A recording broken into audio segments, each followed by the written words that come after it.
Means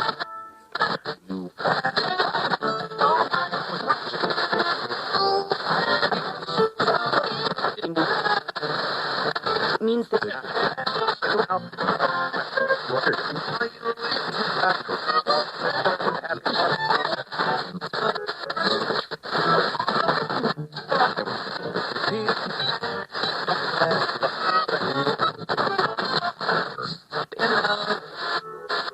do it.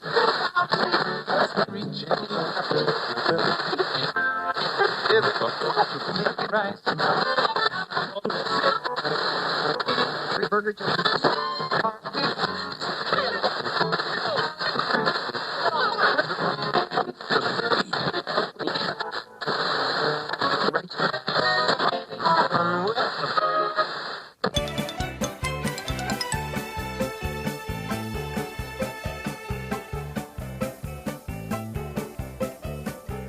Welcome back to the third hour of Air Checks. I'm your host, Ty Rosenau. The Museum of Everything was broadcasted on the BBC from 2004 to 2006, which was based from the performance from Edinburgh Festival Fringe performance in 2002. Here's the first episode from 2004 entitled, Welcome to the Museum of Everything. Welcome to the Museum of Everything. Please feel free to wander around our many galleries and experience the history of everything. Children are welcome, but please keep them in the bags provided.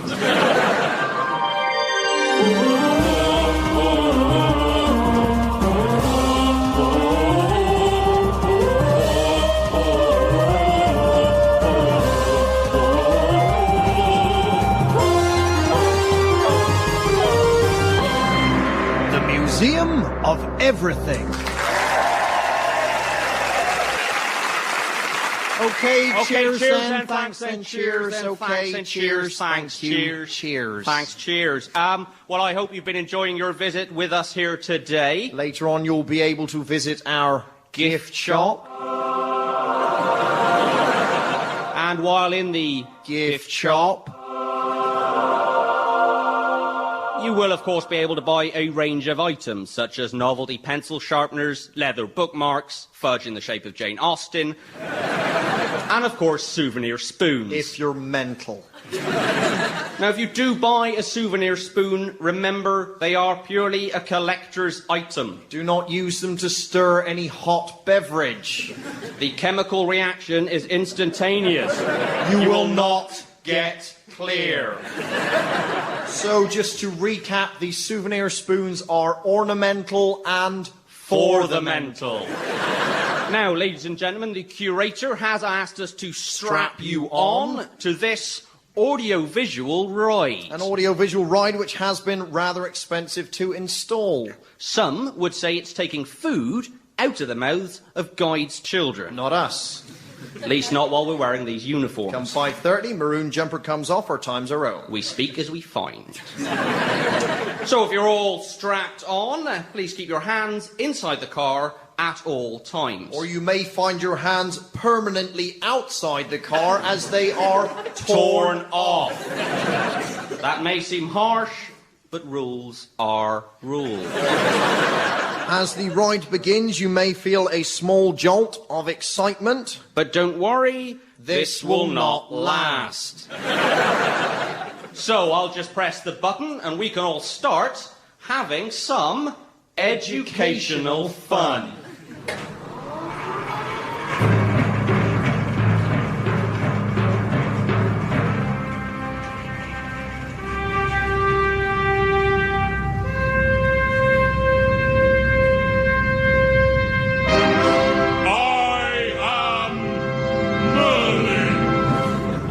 Legendary Wizard of King Arthur.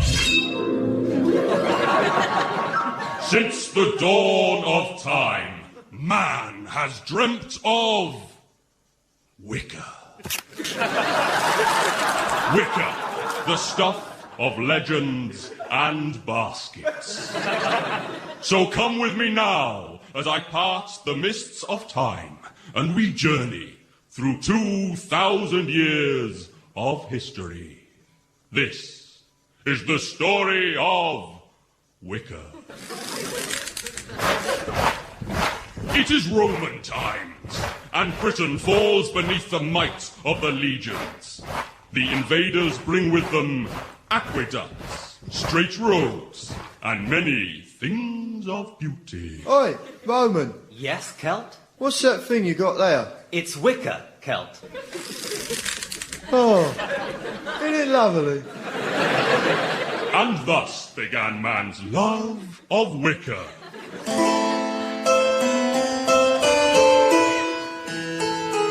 It is France, 1789, the court of Louis XVI, famed for its gentility and refinement. Qu'est-ce que c'est là? C'est la wicker, Monsieur le Comte. But then came the horrors of the French Revolution. Qu'est-ce que c'est là, citizen? C'est la wicker, aristocratic dog. Zut alors, ma tête. It is 1939. Germany invades Poland, and war sweeps the globe. Der Runken, Schaffterhausen, meiner Zergan. Wicker. But on the home front, England never gives up hope. Wicker on the beaches. Wicker on the airfields. We will never surrender our wicker. We won that war, thanks to wicker. And Britain in the 1950s was free to choose from an ever-increasing range of affordable domestic wicker, thanks to modern manufacturing processes. Hey, Daddy-O, I really dig that hep cool basket vibe you're jiving on. What is it? It's wicker, Beatnik. Groovy. Do you want to come to the coffee bar? Nope, get off me. So, we have seen the past, but what of the present? Let us look at the role of wicker today with the wicker rap. It's wicka wicka wah wah. Yo! It's wicker, it's wicker, it's wicker, fool! Wicker's tough, and wicker's cool. If you have a question, yo, just ask it. You'll find the answer in this wicker basket. And thus has wicker always brought us happiness and baskets. This is a reminder to visitors that flash photography and looting are not permitted.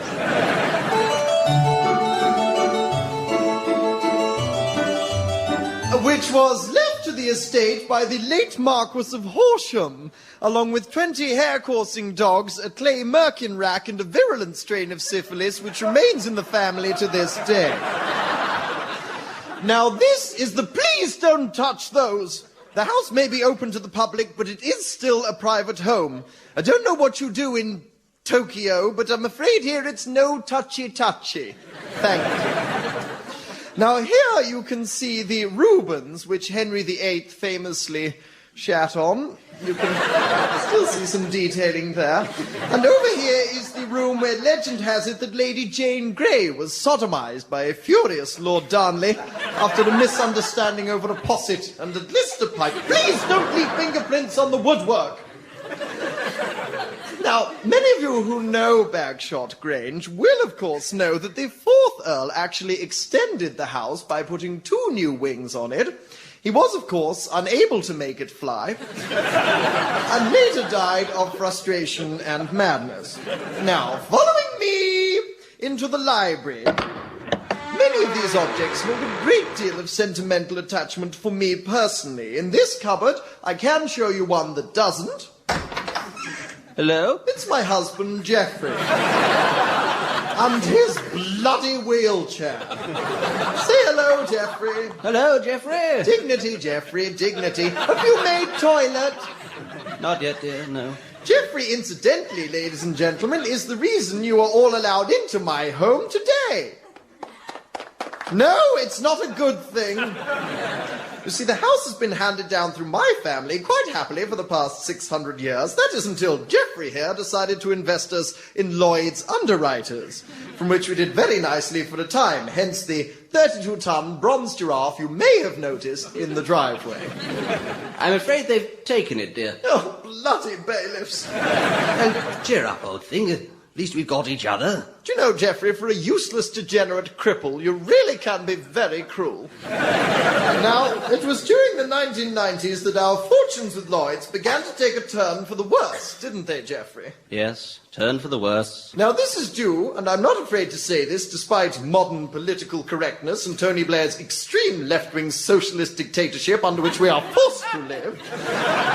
No, this was due to foreigners. Now, it seems that we were liable for a number of cruise ships to be built by foreigners. Now, anyone who knows anything will tell you that foreigners' hands are far too small for shipbuilding. And as a result of their incompetent trotter-like stumps, we became liable for a really vast sum of money and were forced to open the house to avoid losing it to creditors, which is wonderful, of course, because put that down! That ceramic head is worth more than your house, car, and children combined. I may be reduced to little more than a custodial usher in my own home, but if you touch that again, I shall hurl Geoffrey at you. Bloody cow. Geoffrey, these people are guests in our home, and I simply won't have you calling them cows. I was calling you a bloody cow, you bloody cow. Right, back in the cupboard for you. Yes, dear. Any chance of putting the light on? Nope, we're on a budget. Quite right. In the dark for Geoffrey. You know, he used to be in one of those self-propelled wheelchairs, but it didn't really work out. Too much freedom. Following me!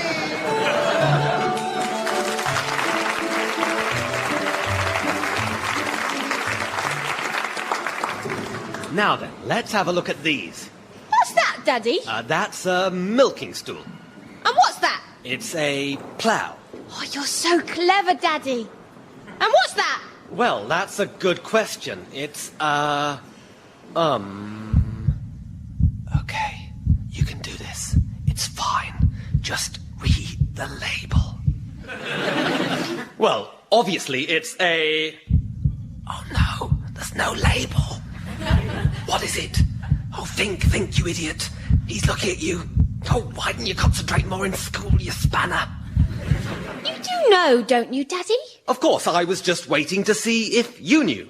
No, I don't. I'm only 6. He's right. You're supposed to know this. Look at his little face. All those hopes and dreams. You can't let him down. Okay, get a grip. Let's be logical about this. Whatever it is, it's quite long. It's quite long, isn't it? Yes. And it looks heavy. And it looks heavy. Yes. Colour. Talk about the colour. And it's a colour. Yes, but what is it? Well, I'm trying to think. Do you need to think about what it is? No. Come on, just say something. Anything. He won't know the difference. It's an anvil. Try an anvil. I can't say that. What? Nothing. Just say it. Say an anvil. No. Daddy, are you all right? You're sweating. Anvil. It's an anvil. Come on, you. Oh, it's got feathers. Plenty to see. Oh, look, some labels, thank goodness.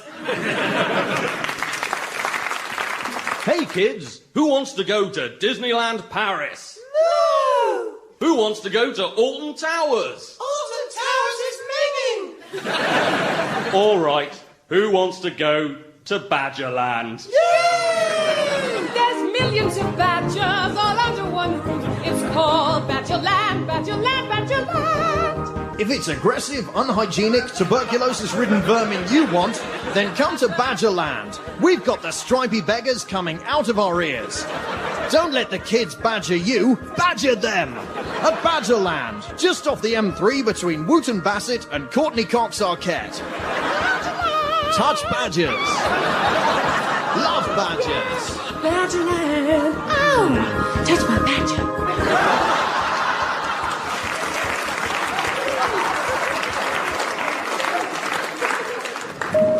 The gallery tea room is open for the sale of teas, coffees, hot chocolates, and stale cake. Well, look at that. You like dinosaurs, don't you? Yeah. Which one is the best dinosaur, Daddy. It's all right. It's okay. It's a simple judgment call. There's no right or wrong. T-Rex. Why? No, always with the whys. Why? Biggest teeth. Oh. How fast could a T-Rex run? Hang on, I know that one. Faster than a cheetah. Get in, you beauty. How tall were they? 4 stories. Who's the daddy? I'm the daddy. Ask me another. It says these ones are omnivorous. Omnivorous? What does that mean? Oh no, it was all going so well. Omnivorous, right. He doesn't know. Look at his face. He seemed so confident earlier, but he's floundering. Come Come on, Father. Please don't disappoint me. Think about it. Omni, from the Latin for all. Well, it's to do with... Father, I see you now for the weak, fallible human being you are. In years to come, when I write my novel, I will return to this moment of realization. Daddy? Yes? It wasn't an anvil, was it?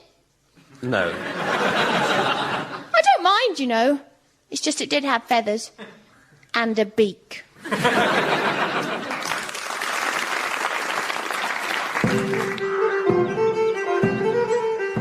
I tell ye, this is a bad day for Parliament.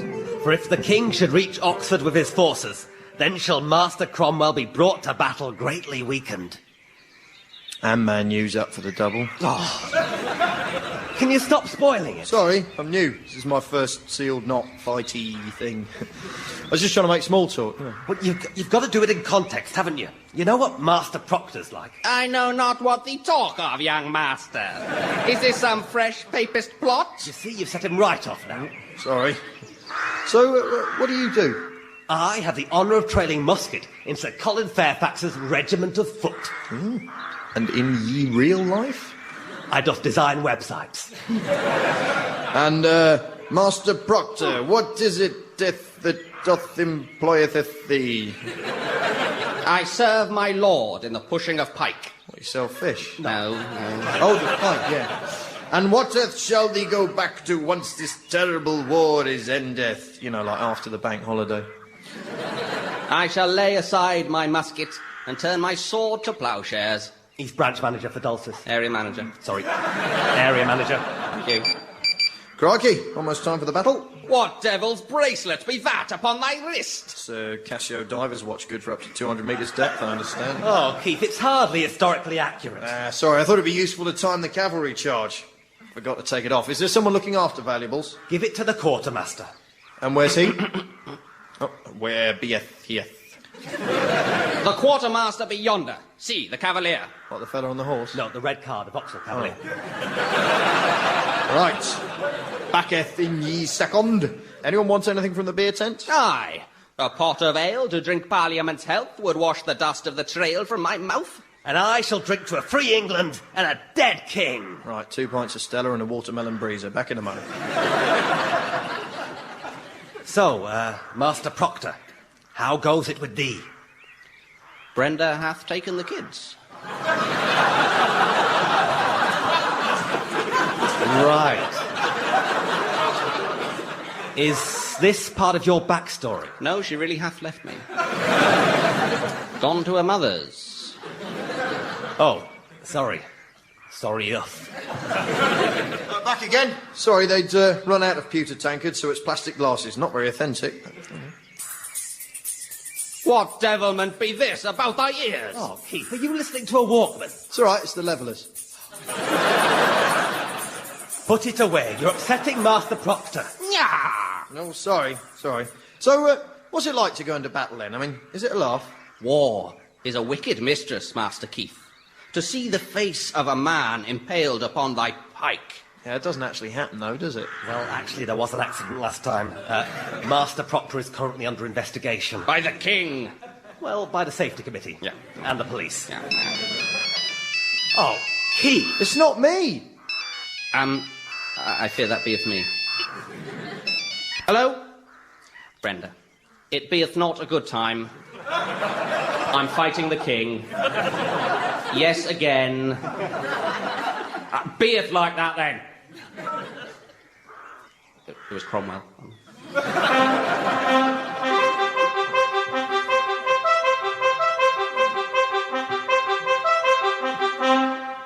Right, time for battle. Right.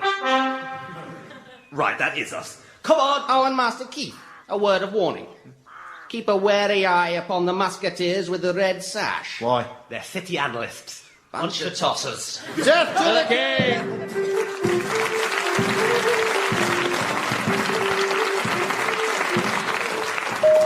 This is a staff announcement.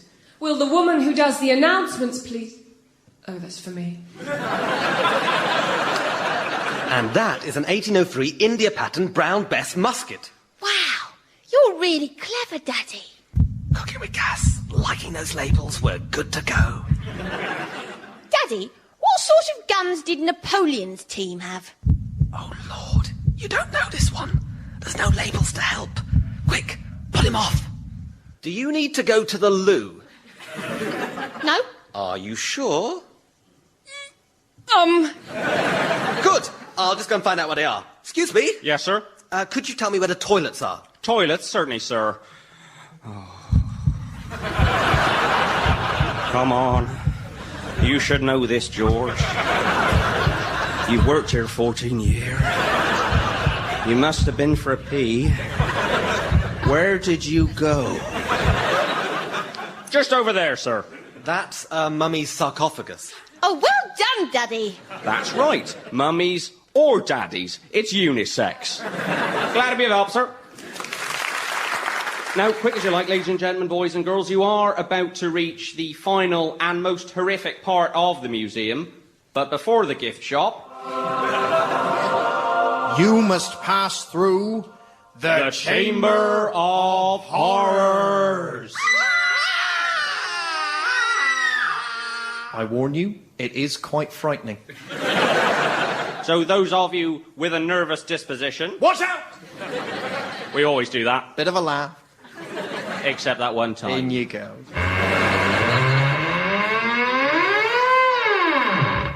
Mind the fog. It's a real sea pooper. Big Ben striking 12. You don't mind us leaving you here in this creepy alleyway in the dark, do you? I hope you don't get raped or murdered. Good luck. Good luck. London, 1888. Whitechapel. Extra, extra, read a whole about it. Horrible murder in Holder, London, on. Get your knives here. Big sharp knives for sale. Surgical instruments. Capes. Suspicious-looking top hats. Ideal for sneaking about in. Oh, we'll buy this wonderful morning. I'm so high, I swear I could fly. Hello, darling. Fancy a knee trembler? Oh, hello. Welcome to Victorian London. Or as we Victorians call it, London. Watch your step. It ain't safe round here anymore. Haven't you heard about them grisly murders? Or perhaps in your have, and that's why you're here, you filthy beasts.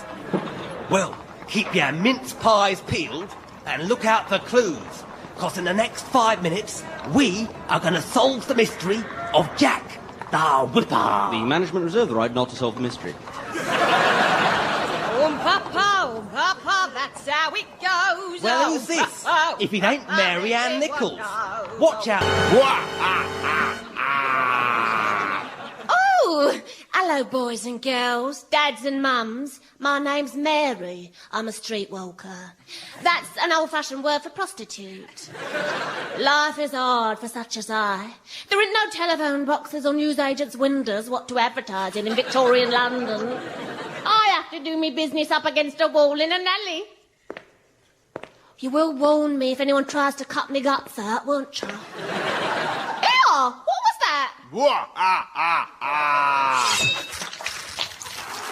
Oh, me God.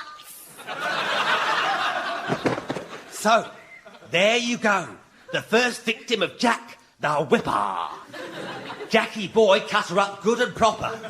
Very nasty. Very nasty. So do keep your eyes open, boys and girls. Remember, if someone had kept their eyes open back in 1888, Mary might still be alive today. Very old. Don't dawdle at the back there. You never know who might be hanging around. I'm your private dancer, a dancer for... Prostitute, Matthew Kelly. It's Mary Kelly, isn't it? Sorry, Mary Kelly. Mary Kelly. So, Mary, I hear you've seen Jack the Whipper. What does he look like? I'll never forget him, Thor. For he was tall, with a top hat and a long dark cloak. But his face, Mary. Did you recognise his face? Ah, to be sure, Thor. For Jack the Ripper is...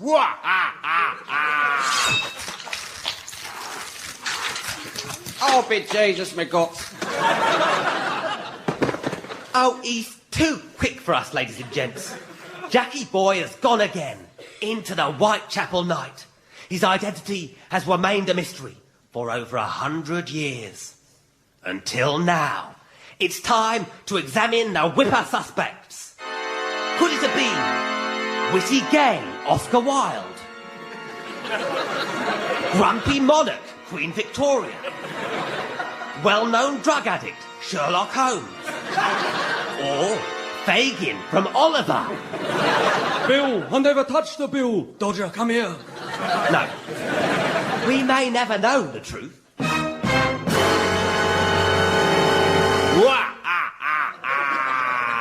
Oh no, please. Oh, boys and girls, mums and dads, rescue me from the Whipper. Oh, me guts. Who are you? Tell us, damn you, who you are. I am... Merlin! Since the dawn of time, I have dreamed of killing prostitutes.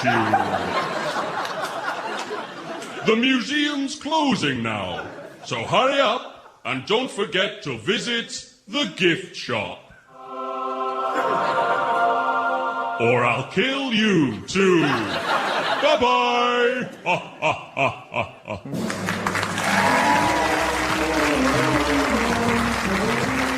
That was the Museum of Everything, written and performed by Marcus Brigstock, Danny Robbins and Dan Tetzel, with Lucy Montgomery.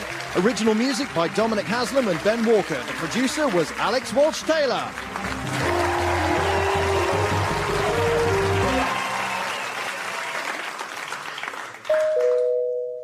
Will a cleaner please go to the Our Nuclear World exhibit, where there has been a spillage?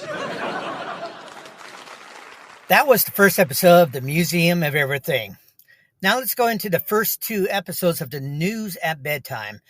It was a spoof of news programming, which was hosted by Tweedledee and Tweedledum in December 24th and December 25th, 2009. News at Bedtime.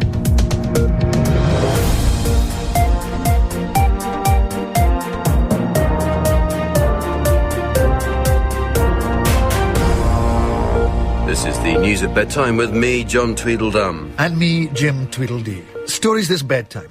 The Crooked Man defends himself against charges of fraud and corruption. I acted entirely within the rules. I may have made an error of judgment, but I am not, and never have been, crooked. Am I being paid for this? More on the Crooked Man later. But first, genetically modified beanstalks. Protesters have been demanding a ban on all GM crop trials, which have been making huge headlines in nursery land. And now a former dairy farmer turned bean entrepreneur has planted a new strain of bean with so-called magical properties. We go over to Mary, our contrary correspondent, who's talking to Jack. No, I'm not, John. What I'm actually doing is I'm witnessing amazing scenes here at Jack's farm following the planting of the beans. The ground is shaking as the beanstalk shoots higher and higher into the sky. With me now is beanstalk grower Jack and also Jonathan Porridge, a spokesperson for Bean Peace, the anti-GM bean protest movement. So, Jonathan, what's your reaction? Well, we said all along that you shouldn't tamper with nature, and we were right. This is a giant beanstalk, the likes of which we've never seen before. For all we know, a giant could come out of the sky, climb down the beanstalk, and eat us all. Jack, if I could bring you in here. I don't think that's very likely. I can assure you, Mary, that these beans have been developed by a very reputable and responsible stranger I met on the way to market.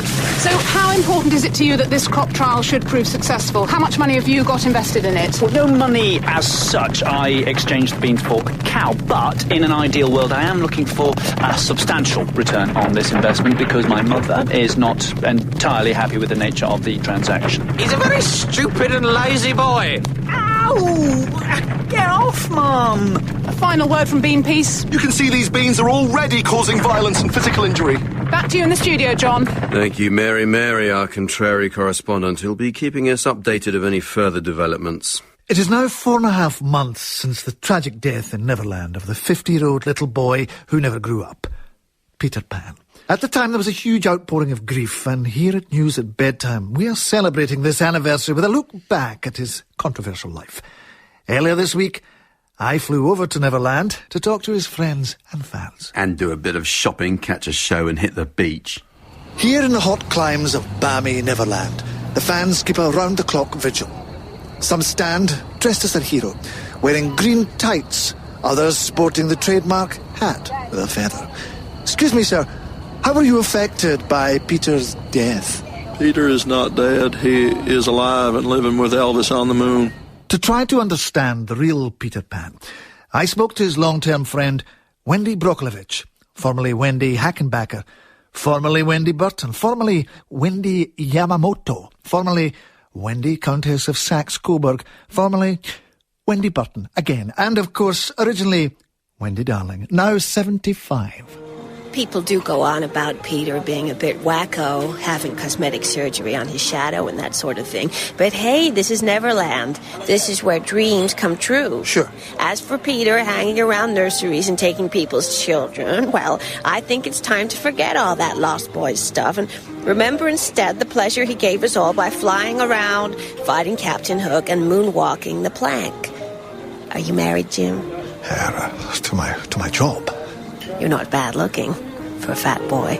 Yeah. I like your cap. All right, that's a traditional Scottish hat. For the last word on Pan, I've tracked down his biggest fan who lives a solitary life away from the public. What did Peter mean to you? For me, Peter was a genius, an icon, a saint. I modelled my entire life on him. Hey, visiting time is over, Pied Piper. Come on. Peter Pan there, who died 4.5 months ago. Nice tan, Jim. No doubt that explains this programme's budget cuts. Still time for some proper news rather than dumbed-down celebrity rubbernecking. With me now in the studio is the figure who's at the centre of the row over integrity in public life, the Crooked Man. I think you'll find it's the honest mistake man. Crooked Man, can I ask you first about how you came into possession of the crooked sixpence? It's not a crooked sixpence, John. I found the sixpence quite by chance next to a stile. A crooked stile? No, it was my understanding that the stile was a legitimate stile, and therefore I assumed that any money found in its vicinity was perfectly acceptable for me to claim as an allowance. Oh, come on. The stile in question is only a crooked mile from your crooked home. No, that's your crooked second home, to be precise. If you would let me finish. Your crooked second home that you live in with your crooked cat whilst claiming that you live elsewhere. I think it's very unfair to bring my cat into it. She's not here to defend herself, and besides, I am perfectly entitled to employ my cat to run my office, organise my diary, and catch mice. Crooked mice? This is just typical News at Bedtime bias. You just can't accept that anyone isn't crooked. OK, so if you're not crooked, Why did you resign? I resigned, as you well know, to spend more time with my cat, who has been put under a lot of pressure by the media. In particular, the Daily Fairygraph, which, as you know, is owned by the Brothers Grimm. The question remains, what happened to the sixpence? I intend to return the sixpence. I have it here, as you can see, and I think we should now move on and draw a line under the whole business. A crooked line? I'd like to know how much you are paid, Mr. Tweedledum. It's a lot more than sixpence, isn't it? I think the people of Nurseryland would be interested to know just how many millions of sixpences keep you and Mr. Tweedledee there in your fancy caps and breeches. Thank you, Crooked Man. And you look as though you've had a few fat lunches on expenses. Yes, thank you, Crooked Man. That's all we've got time for. And what about your pension? And now it's the weather with Dilly Dilly. Dilly Dilly! What? Oh. Thank you, Jim. And the story is just rain, rain. I wish it would go away. And come again another day? Absolutely. So if your children are planning on going up a hill to fetch a pail of water, parents should advise them to take extra care since it might prove slippery underfoot. Yes, we don't want any kiddies tumbling down and breaking their crowns, do we? Hang on, I'm just looking out the window and the sun has got his hat on. Hip, hip, hip, hooray. Yes, the sun has got his hat on and he's coming out today. So if your children are going up the hill to fetch a pail of water, do take extra care as the ground could be very hard. And that's your weather. Thanks to Dilly Dilly at the Meteorological Office. Not so much a weather update as a policy memorandum from the Health and Safety Executive. Someone got out of bed the wrong side this morning. Or were they kicked out by their latest squeeze? And in your case, it would be a squeeze. Ow! At least I can get out of bed without a drink. You just hit me with a rattle. Whoa! Ow! Back to Mary, our contrary correspondent at the giant GM beanstalk that won't stop growing. No, Jim, it has stopped growing and Jack has just returned from an exploratory climb. Jack, how was it? Oh, well, I'm very excited, Mary, because it's quite clear that I'm going to be very rich indeed. Can I bring in Bean Piece here? Mr. Porridge. The reason Jack is going to be rich is because he's returned from the beanstalk with a goose that lays golden eggs and a singing harp, which are both freaks of nature and clearly indicative of the unnatural side effects of GM technology. Listen, that's the harp singing. Don't tell me that is normal for a harp, because it isn't.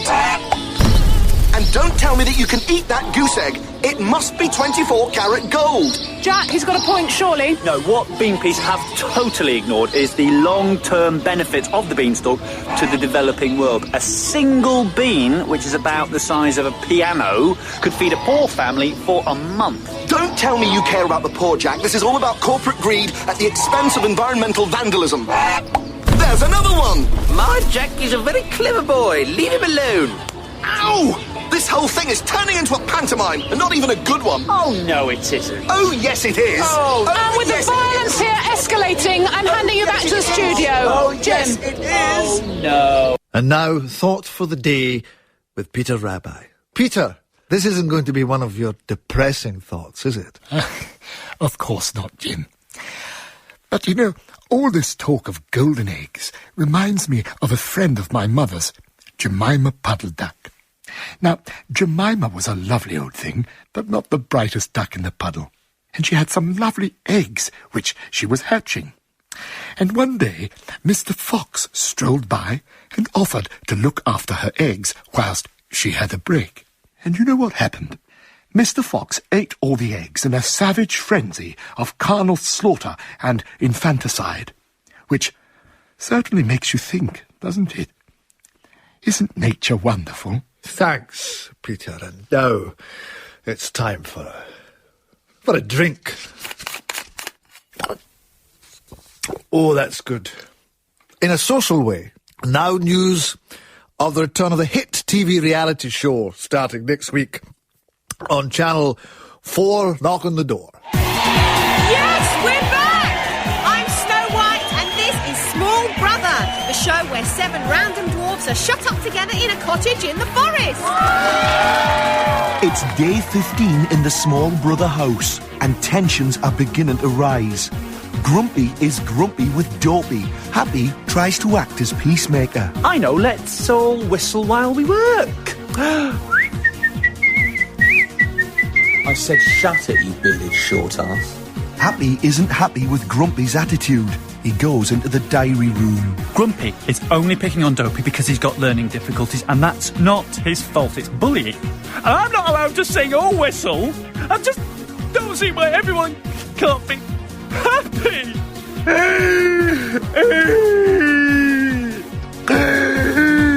So, tune in next week for all the latest news and gossip on Small Brother 7. Well, I'll certainly be tuning in. John, are you a Small Brother fan? No, Jim, I've got a life. You've also got a big lump in your head. No, I haven't.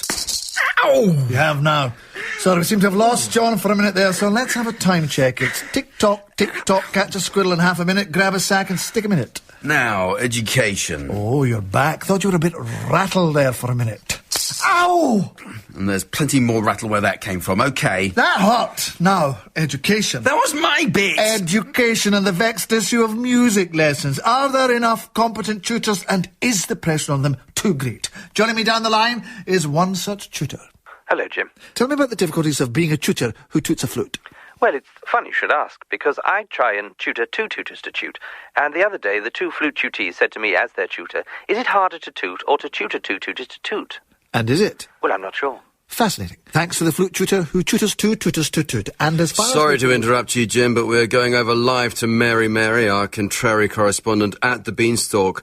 All quiet, I gather. No, John, terrifying scenes here at Jack's farm. Everything seemed fine, and then down the beanstalk came this enormous, frightening giant with a huge axe who is hungry for blood and determined to devour any human in his path.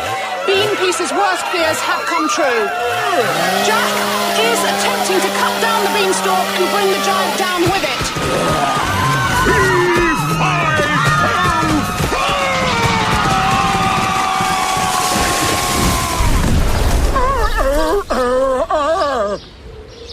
As I said, quite a lot of fuss about nothing. So, with the giant dead and the beanstalk chopped down, it could be a scene of devastation and tragedy. But luckily, Jack's mother has turned out to be a man in women's clothing and has started a sing-along for all the boys and girls. Come on, boys and girls. If you're happy and you know it, clap your hands. This is Mary Mary, returning you to the studio. Just time to look at tomorrow's papers. The Nursery Times leads with Alibaba held under new terrorism laws. The Daily Mirror on the wall asks, are exams too easy? As Simple Simon gets 12 A stars. And the Twinkle Twinkle Daily Star has naked pictures of Lady Godiva on her horse, as it does every day. So, from me... John Tweedledum, good night and live happily ever after. I was going to say that. Too late, matey. You had your chance. Oh, this is me, Jim Tweedledee, saying good night. This is me, John Tweedledum, saying good night. This is beyond a joke. You ruined my life. You have ruined my life. I hate you. News at bedtime.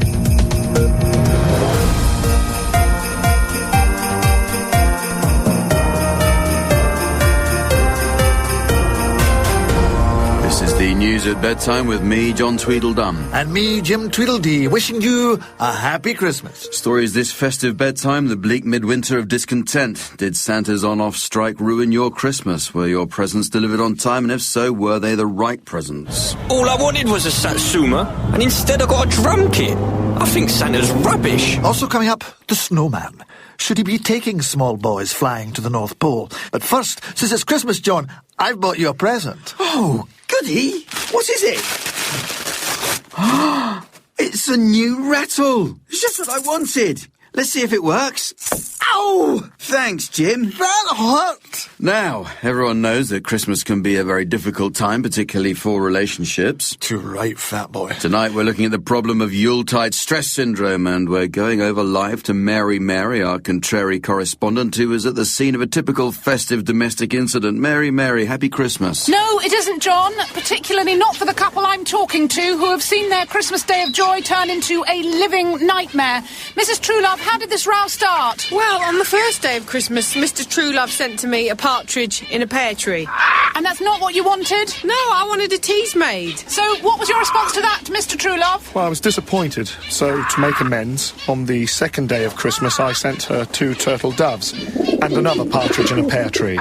He obviously went to a lot of trouble. Yes, but 2 turtle doves and a partridge in a pear tree are not a tease made, are they? That's what she said about the 3 French hens, 4 collie birds and 5 gold rings.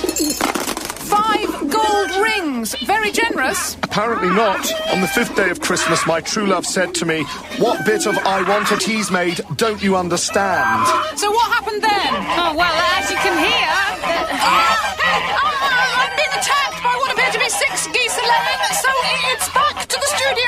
Thank you, Mary, who seems to have been goosed there. We'll come back to that story later in the programme. Now, the big story this Christmas has been the strike by Santa Claus over modernisation. The ongoing dispute between management and the Christmas Workers' Union, led by Mr. Claus, has caused major disruption to present delivery, affecting every stocking in Nurseryland. And Santa has just flown in to join me in the studio. Hello, John! And also with me is management representative Terence McDiddler, the new chief executive of Santa Solutions plc. So, Mr. McDiddler, what's this dispute all about? We are simply trying to bring Christmas present delivery systems into the modern age. Now, there's a lot of nostalgia, I know, for the old ways of doing things, the sleigh, the reindeer, the bearded man coming down the chimney, but we have 6 billion presents to deliver round the world, and we have to adapt to a more modern technology. Isn't he right, Santa? You are just a dinosaur. Santa Solutions plc has recruited thousands of temporary Santas. Scab Santas. Temporary Santas, a lot of them North Polish, who are already out there doing a perfectly good job delivering presents. Ho, ho, ho! No, they're not. Most of them are throwing the presents in the canal. Isn't that true, Mr. McDiddler? Look, John, you and I know that everyone loves Santa, and he paints this sympathetic picture of his job, but his working practices are utterly unacceptable. Ho, ho! Wholly untrue. Let me finish. Yes, Santa, let him finish, for heaven's sake. The fact of the matter is that Santa works just 1 day a year, and as soon as he finishes his delivery round, he knocks off for the next 12 months. All we're asking is that he does some work for the rest of the year. And Hold on a minute. The idea that I'm just sitting on my backside for 364 days is utter nonsense. I have millions of letters from children to process. I have reindeer to muck out, a sleigh to service, and not to mention a beard to grow. You also drink 6 billion glasses of sherry left out for you on Christmas Eve and spend until late August sobering up. Now, Mr. McDiddler, I've got a list, and I've checked it twice, and I can tell that you're being naughty, not nice. So I'm afraid it's no Christmas presents for you this year, Terence. Oh, no, that's not fair. I've been a good boy. Please. So we'll see how management react to that ultimatum from Santa later on in the programme. You can get off Santa's knee now, John. Oh, sorry. And don't ask him for a knighthood again. You're demeaning yourself. It's embarrassing for all of us. Ow! Right on the noodle. I'll noodle you. Ow! I'll get you. I'll get you. Ow, stop it. You take that. And later tonight on My Little ITV, the Xmas Factor reaches its climax as the last acts perform in front of the judges. Simple Simon Cowell and young Queen Cole. And now I'd like to call my brilliant group of boys who it's been a privilege to mentor, the Fiddlers 3. And the song I've chosen for them is a traditional Christmas favourite. Cheryl, it's a terrible choice of song. I think the Fiddlers 3, they're going home this week. You just play mind games, Simon. Here they are, living the dream and singing Slay's classic, Merry Christmas, everybody. So here it is, Merry Christmas, everybody. Find out the result of the Xmas Factor tonight at 8:30 on My Little ITV. Well, if I wasn't having a miserable Christmas before, I certainly am now. Ooh, bah, humbug. And now, with the time coming up to 'tis the season to be jolly, fa-la-la-la-la-la-la-la, it's over to Brian, Pinky and Perkins with the special holiday headlines on ice. I'm Brian, Pinky and Perkins, and these are the headlines on ice. The death has been announced of Solomon Grundy, a man who packed an enormous amount into a very short life. Solomon Grundy was born on a Monday, christened on Tuesday, and married on Wednesday. But last Thursday, he was taken ill. His condition deteriorated on Friday, and he died on Saturday. Don't worry, everyone, I'm fine. Solomon Grundy will be buried on Sunday. And that's the end of Solomon Grundy. And that is the news headlines with me, Brian, Pinky and Perkins. I think I may have broken something. Thank you, Brian, Pinky and Perkins, for that spectacular news bulletin. That worked about as well as expected. I liked it. You would. Let's go back now to Mary, who's with Mr. and Mrs. Truelove at the scene of the Yuletide Stress Syndrome domestic incident. Mary, did Mrs. Truelove get her teas made? No, Jim. What you can hear is the Truelove's neighbours who are protesting vigorously about the levels of noise. Mrs. Truelove, why are they so angry? Because on the 12th day of Christmas, Mr. Truelove sent me 12 lords a-leaping, 11 ladies dancing, 10 pipers piping, 9 drummers drumming, and it's a small flat we're talking about. There was plenty of room. Yeah, not for the 8 maids a-milking, 7 swans a-swimming, 6 geese a-laying, not to mention the... And we'll come back to Mary for an update on how that incident resolves itself later in the programme. Time for Thought for the Day with Peter Rabbi. It's Christmas, Peter, so I hope you've got a jolly thought for us. Hello, John. Hello, Jim. Since it's Christmas, I wanted to tell the story of the night before Christmas. Lovely. 'Twas the night before Christmas, and all through the house not a creature was stirring, not even a mouse. And you know why that was? Because my old friend Tom Kitten had caught the mouse and ripped it to pieces with his sharp little claws. And then Tom ate him. Blood, hair, tail, tiny little bones, all crunched up and gobbled down. It's not a happy Christmas for everyone, you know. And it certainly wasn't for poor Mr. Mouse and the grieving mouse family he left behind. Season's greetings, Jim. Happy Winterful, John. And to you, Peter Rabbi. Pass the seasonal cheer, would you, Jim? You finished the whole bottle. Well, goodness me. Anyone for charades? No, it's over to Dilly to find out what's happening with the weather. Fair enough. How are you, darling? Tomorrow is the Feast of Stephen and the forecast is for snow. It's going to be laying all round about, deep and crisp and even. There's going to be a brightly shining moon later on, and with that will come a frost that's cruel. So, if you are a yonder peasant, my advice is to wrap up warm and gather some winter fuel. And that's the Christmas weather from me, Dilly. Thanks, Dilly. And look, there's a wee sprig of mistletoe above my head. Thank you, John. The mistletoe was actually meant for Dilly. Beggars can't be choosers, Jim. Now it's time for Jim to sober up. Oh! And our celebrity Christmas appeal with national treasure, Dame Widow Twankey. Christmas is coming, and the goose is getting fat. But that's no consolation for the old man with the hat. So I'm asking you, please put a penny in the old man's hat. If you haven't got a penny, a halfpenny will do. And if you haven't got a halfpenny, then you can pay by credit card, direct debit or back transfer. Simply make your gift payable to the Dame Widow Twankey Old Man's Hat Celebrity Christmas Charity Appeal. Thank you. And I should mention that Dame Twankey's book, Twanks for Nothing, My Autobiography by me, oh yes it is available now at all good remainder shops. Christmas is all about children, but how far should we go to protect them? Some worried parents want all those who work with our kids to be vetted by the Nurseryland Criminal Records Bureau, even the snowman. It's all very well him taking small boys flying to see the Northern Lights, but we don't know anything about him. And then there's all his strange friends dancing about in funny outfits. Joining me in the studio is the man at the centre of the row, the snowman.